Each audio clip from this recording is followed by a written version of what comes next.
আসসালামু আলাইকুম প্রিয় শিক্ষার্থীরা। এখন তোমরা কমপ্লিটিং সেন্টেন্সের একটি নিয়ম দেখতে পারবে। আর নিয়মটা হচ্ছে লেস্টের। L-E-S-T least. এই লেস্ট অর্থ হচ্ছে নতুবা বা তা না হলে বা পাছে বয় হয় যে। এই লেস্টের আমাদের কমপ্লিট সেন্টেন্সের মধ্যে নিয়মটা হচ্ছে আমরা প্রত্যেকটা কাজই সম্পন্ন করি কোনো না কোনো ভয়ের কারণে। যেমন আমরা ভালো করে পড়াশোনা করি যেন আমরা পরীক্ষায় ফেল না করি। বা অনেকে ভালো করে পড়াশোনা করে যেন সে জিপিএ 5 মিস না করে। ধরো একটা উদাহরণ দিয়ে বোঝাই।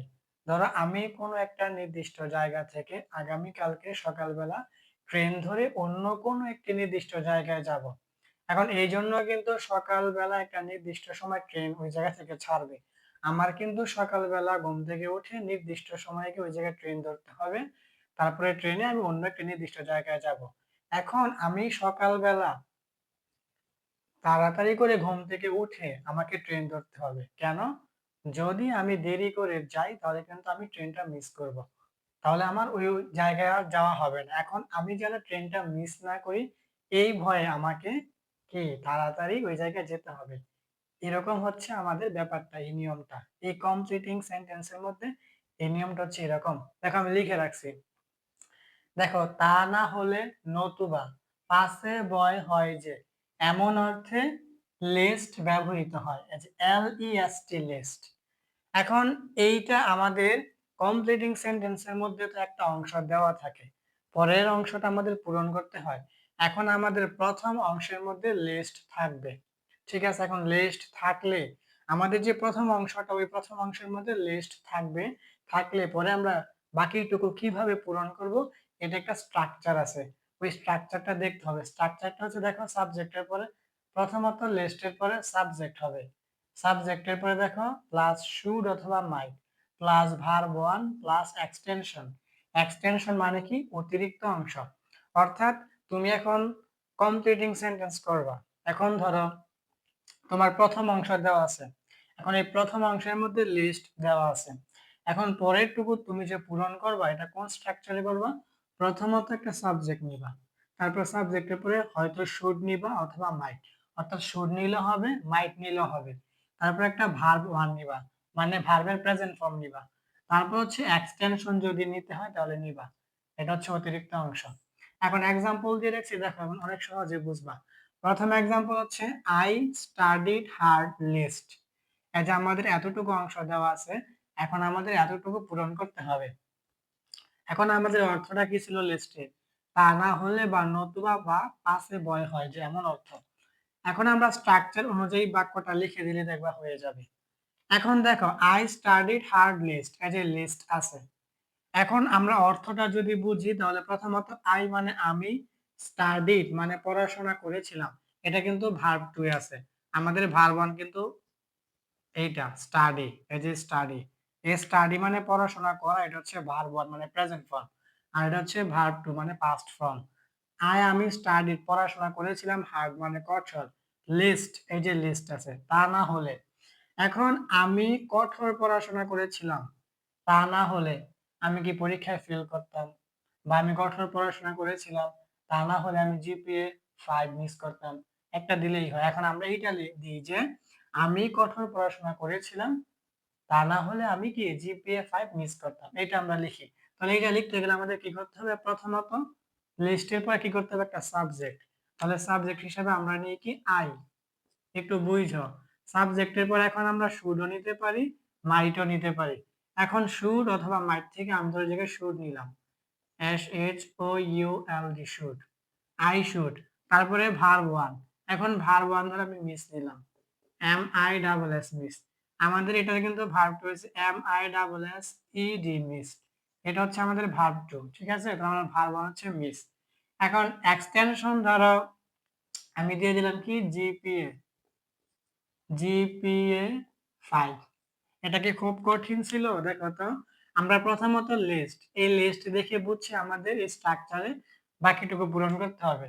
এখন আমরা কি করলাম? প্রথমত সাবজেক্ট হিসাবে আই, তারপরে শুড অথবা মাইট থেকে নিলাম শুড, তারপরে ভার্ব ওয়ান নিলাম মিস, আর এক্সটেনশন নিলাম জিপিএ 5। এখন দেখো অর্থটা কত সুন্দর হয়। আমি স্টাডিড পড়াশোনা করেছিলাম হার্ড কঠোর, তা না হলে মানে লিস্ট মানে তা না হলে, আর আমি শুড মিস মানে মিস করতাম জিপিএ 5 মানে জিপিএ পাস। তাহলে পুরোটা অর্থ হচ্ছে I studied hard lest I should miss GPA pass মানে জিপিএ 5।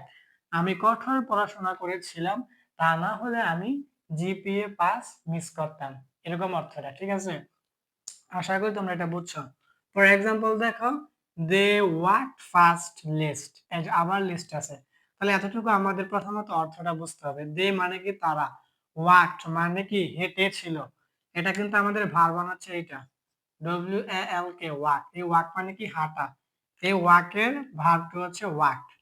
দে মানে তারা, ওয়াক মানে হেঁটেছিল, ফাস্ট মানে দ্রুত, লিস্ট।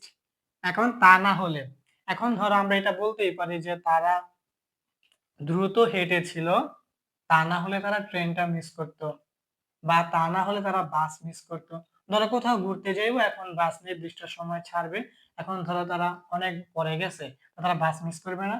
তো আমরা দিতেই পারি তারা অনেক দ্রুত হেঁটেছিল, তা না হলে তারা ট্রেন মিস করতো, বা তা না হলে তারা বাস মিস করতো, এরকম বলতে পারি। তাহলে আমরা প্রথমত কি করি, প্রথমত সাবজেক্ট আছে, তাহলে সাবজেক্ট হিসেবে আমরা নেই কি দে, TSEY দে। বুঝছো, এই যে আমাদের স্ট্রাকচারটা মনে রাখলে কি একদম সহজ। তারপরে কি শুড অথবা মাইট। এখন শুড অথবা মাইট থেকে আমরা এই জায়গায় মাইট নিই, MIGST মাইট। তোমরা চাইলে শুডও নিতে পারো। এখন তারপরে ভার্ব ওয়ান, এখন ভার্ব ওয়ান নাও মিস, MISS মিস। এখন কি, তারপরে কি এক্সটেনশন। এখন ধরো তুমি এই জায়গায় দাও দে মাইট মিস, দাও এই জায়গায় the train, the train, TRAIN train. এখন তুমি যদি এই জায়গায় ট্রেন না দিয়ে বাস দাও তাহলে হবে BUS বাস। তুমি যদি এই জায়গায় বাস দাও BUS বাস তাহলে হবে। ঠিক আছে, তাহলে প্রথমত আমরা সাবজেক্ট হিসেবে নিচ্ছি কি দে, তারপরে শুড অথবা মাইট থেকে কি মাইট, তোমরা চাইলে শুডও নিতে পারো। তারপরে ভার্ব হচ্ছে মিস, আর এক্সটেনশন মানে অতিরিক্ত অংশ হিসেবে আমরা নিয়েছি কি দা ট্রেন বা দা বাস মানে ট্রেনটি বা বাসটি। এখন অর্থটা কি হয় দেখো, দে ওয়াক ফাস্ট তারা দ্রুত হেঁটেছিল, লেস্ট তা না হলে বা নতুবা, দে মাইট মিস দা ট্রেন তারা ট্রেনটা মিস করে ফেলতো, বা দে মাইট মিস দা বাস তারা বাসটা মিস করে ফেলতো। বুঝছো, তাহলে they walk fast lest they might miss the train বা দা বাস, তারা দ্রুত হেঁটেছিল তা না হলে তারা ট্রেনটা মিস করতো, বা তারা দ্রুত হেঁটেছিল তা না হলে তারা বাসটা মিস করতো। দেখছো, স্ট্রাকচার অনুযায়ী বাক্য লিখলে কত সহজ। দেখো সর্বশেষটা দেখো, রিড অ্যাটেন্টিভলি লিস্ট। এখন আবার লিস্ট আছে, তাহলে আমরা বুঝছি আমাদের এই স্ট্রাকচারটা গঠন করতে হবে সাবজেক্ট প্লাস শুড অথবা মাইট plus verb one plus extension. এখন আমরা যদি অর্থটা বুঝি তাহলে পূরণ করতে একটু সুবিধা হবে। এখন রিড মানে কি পড়া, মানে রিড পড়ো, অ্যাটেন্টিভলি মানে মনোযোগ সহকারে, লিস্ট তা না হলে বা নতুবা। এখন আমরা যদি কাউকে বলি যে তুমি ভালো করে পড়ো, তা না হলে কি তুমি পরীক্ষা ফেল করবে, বা তা না হলে তুমি কি জিপিএ পাস পাবে না। এখন যেহেতু আমরা জিপিএ পাস নিয়ে একটা উদাহরণ প্রথমেই দিয়েছি, এজন্য আমরা এই জায়গায় জিপিএ পাসটা না নিয়ে এই জায়গায় আমরা ফেলের কথাটা উল্লেখ করি, যে মনোযোগ সহকারে পড়ো, তা না হলে তুমি কি পরীক্ষায় ফেল করবে। এরকম একটা অর্থ হতেই পারে যে আমরা এখন মনোযোগ সহকারে পড়তেছি এই ভয়ে যেন আমরা পরীক্ষায় ফেল না করি। তাহলে প্রথমত এই জায়গায় আমরা সাবজেক্ট হিসেবে কি নেই ইউ, YOU ইউ। তারপরে শুড অথবা মাইট থেকে আমরা এই জায়গায় কি নেই, ধরো শুড নিলাম, SHOULD শুড।